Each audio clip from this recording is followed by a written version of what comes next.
મથુરા છે ને એ ડેરી હતી, પણ ડેરી શેની હતી? ઘીની ડેરી. આપણા દેશમાં દૂધની ડેરી નથી. દૂધની ડેરીનો શબ્દ જ નથી, કારણ કે દૂધ વેચવાનું જ નથી. ઘી વેચાય ને સાંઠ વેચાય. આપણી સંસ્કૃતિમાં સૂત્ર છે કે ઘી વેચી શકો અને બુલ વેચી શકો, ગાય ન વેચાય, દૂધ ન વેચાય. તો આખી ઇન્ડસ્ટ્રી જે હતી ને, બિઝનેસ જે હતો એ ઘીનો હતો. આ મથુરામાં ઘી બનતું, માખણ વેચી આવવાનું અને પૈસા લઈ આવવાના, એટલે એ ઘી માટે તમે વેચી શકો છો, દૂધ નથી વેચવાનું. તો ઘી પછી ડેરીમાં બનતું, અને પછી એ ઘી છે મથુરા, તમે લોકો જો ગયા છો એ રૂટમાં, ભરતપુર, પછી આઉટર દિલ્હી એનસીઆર થઈ, પછી ખૈબર ઘાટ અને ગ્રીસ, જે યુરોપ અને એશિયામાં રહી છે, એ ગ્રીસ સુધી આપણું ઘી જતું, અને પછી નીચે યુરોપમાં આપણું ઘી વેચાતું. ત્યારે 14 કન્ટ્રી હતા. આ 14 દેશમાં આપણું ઘી વેચાતું, દેશી ગાયનું ઘી. યુરોપમાં એટલે વેચાતું કે યુરોપમાં ગાય જ નથી, આજે પણ નથી, ત્યારે નહોતી. એટલે આપણે ઘી વેચતા, લાલ ચોખા વેચતા. આપણે આ લખપતથી પણ ઘી જતું, લાલ ચોખા, આપણે જેને સિંધી ચોખા એ કહીએ છીએ. તો આપણું રાઈસ પ્રોડક્શન વર્લ્ડનું મોટું હતું. ચોખા અને સ્પાઇસીસ, એટલે એલચી, લવિંગ, તજ, દુનિયામાં કાંઈ નહોતું. એના માટે તો અંગ્રેજો અહીંયા ગોતતા ગોતતા આવે, આપણે ગુલામ બનાવ્યા. તો સ્પાઇસીસ વેચતા, ચોખા વેચતા અને ઘી વેચતા. અને સોનાની ચીડિયા દેશ કહેવાતો. આપણા દેશમાં કોઈ જેટલું સોનું હતું જ નહીં. જે કોલારની સોનાની ખાણ છે ને, એ હવે પૂરી થઈ ગઈ. બહુ થોડુંક જ સોનું હતું, પણ દુનિયાનું, અમેરિકા ને ઇંગ્લેન્ડ ને યુરોપ આખાનું ભેગું કરો ને, એના કરતાં સોનું ભારતમાં છે. તમે તમારા ઘરના સોનાનો હિસાબ કરો, આપણા મંદિરોનો સોનાનો હિસાબ કરો. દુનિયાનું હાઈએસ્ટ સોનું આપણે ત્યાં છે, હીરા, માણેક, જવેરાત. એ આપણે ઘી વેચીને લઈ આવ્યા છે. એટલે યુરોપ ને અમેરિકામાંથી, અમેરિકા તો પછી આવ્યું, પણ યુરોપ ને બાકીની જે આફ્રિકાના કન્ટ્રીમાંથી આપણે ખાણમાંથી હીરા લઈ આવતા, સોનું લઈ આવતા, ઘી વેચીને. એટલે આ આપણી ઇકોનોમી હતી. અહીં લખપતથી 14 કન્ટ્રીમાં ઘી જતું બારે, લખપતના બંદરથી. તમે કોઈ માંડવીના હશો, મારા ગામના, અથવા તમે સાંભળ્યું હશે, માંડવીના તળાવનું નામ છે ટોપરાણી, ટોપણસર તળાવ. અને એ ભાટિયા હતા, એ ટોપરાણી હતા, અટકેની ટોપરાણી.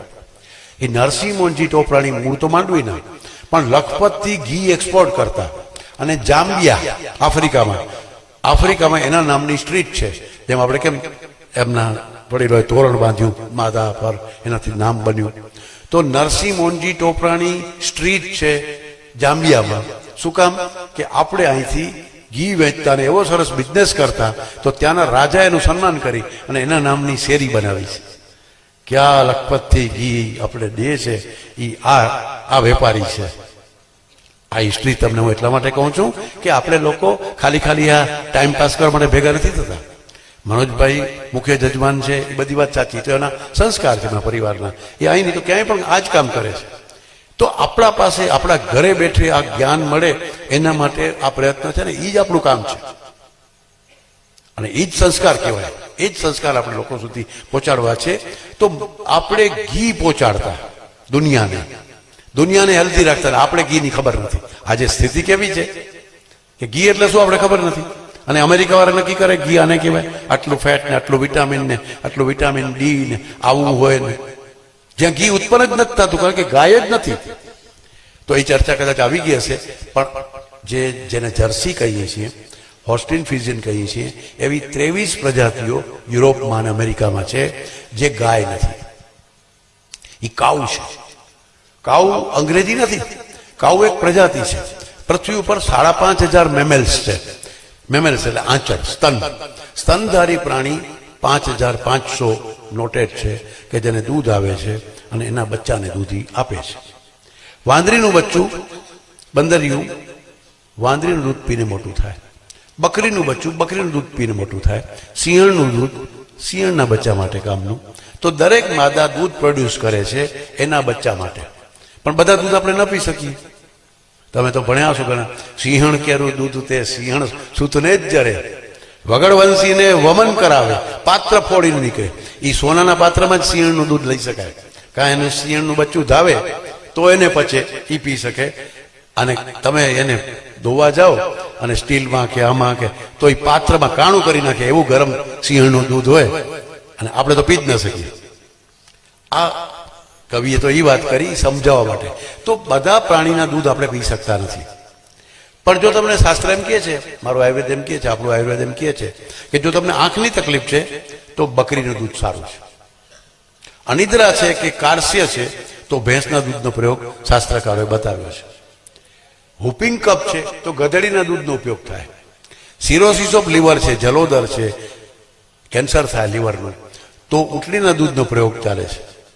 કરી અમારા અત્યારે 7 કેસ ચાલે છે લીવર કેન્સરના, ખાલી ઊંટડીના દૂધ ઉપર જ રાખવું. તો લીવરના બગડે છે ત્યારે ઊંટડીનું દૂધ કામ આવે. આંખની તકલીફ છે તો બકરીનું દૂધ કામમાં આવે. હુપિંગ કપમાં મેં કીધું એમ ગધેડીના દૂધનો પ્રયોગ થાય. ઉન્માદ અપસ્મારમાં હાથડીના દૂધનો પ્રયોગ પણ શાસ્ત્રોએ કીધો છે. તો ત્યારે શિષ્યોએ કીધું કે તમે આ બકરીનું દૂધ ને ઊંટડીનું દૂધ ને ગધેડીના દૂધની બધી વાતો કરી, પણ તો તમે ગાયની તો વાત જ ન કરી.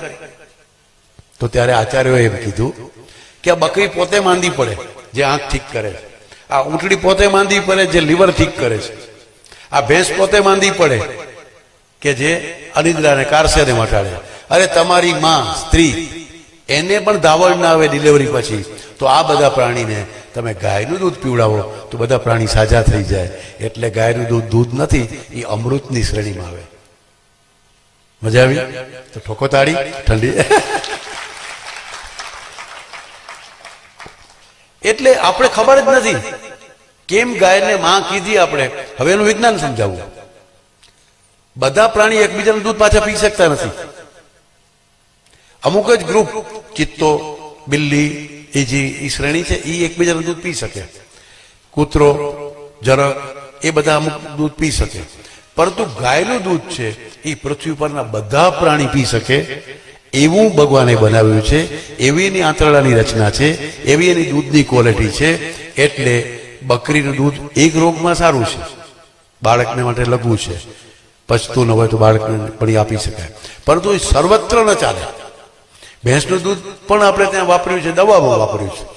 એવું નથી કે ભેંસનું દૂધ ન પીવાય, પણ એ દવામાં. આંખનું તકલીફ છે તો દવામાં બકરીનું દૂધ. અનિદ્રા છે એટલે આવા રોગોમાં એક બબે રોગોમાં વાપરી શકાય છે. પણ યુનિવર્સલ દૂધ છે એ ગાયનું દૂધ છે. દુનિયાના બધા પ્રાણી, બધા લોકો પી શકે એવું ભગવાને બનાવ્યું છે. એટલે બકરીને માતા ન કીધી, ભેંસને માતા ન કીધી, બીજા કોઈ પ્રાણીને માતા ન કહ્યું. આપણી માતાને પણ જે ઠીક રાખે એ એટલે ગાય માતા.